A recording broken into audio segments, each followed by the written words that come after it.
Doing good, thank you. Why don't you start off by telling me about your class? This is the robotics and automation class.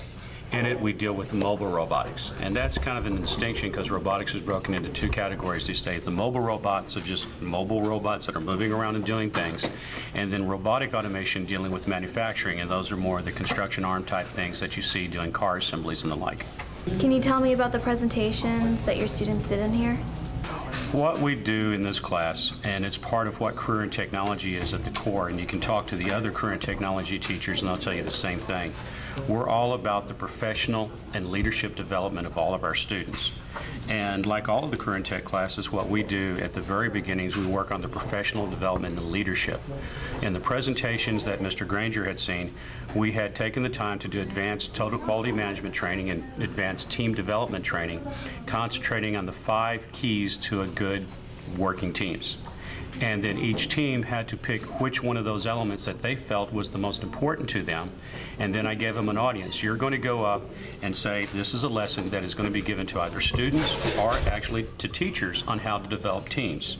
But the thing is, I did not want the usual, hi, we're going to look from a 3x5 card and never look up. We wanted, what would you want to hear? What are the things you would want to know? And you had to have some measure of assessment to make sure that your people understood what you were talking about. What types of lessons are you trying to teach your students? Good question.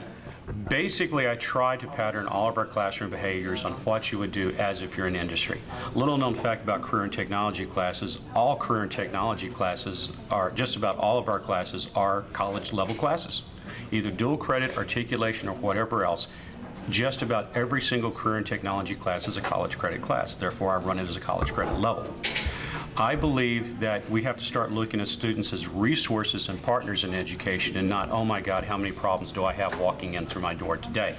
Now that means we have to put a lot of time up front into developing that type of environment where they can do this. Once we get in and have developed the student leadership, the student team training, where the students actually have a buy-in, you can get up there and start setting them on task and letting them basically running the class. It's like right now, as your people can observe, we're up here doing this interview and every single one of my teams is on task, is doing the job, and I don't really need to do anything. I see my role as the coordinator and safety person. I keep things from getting blown up. That's kind of a joke with us, you know, because there's always mistakes.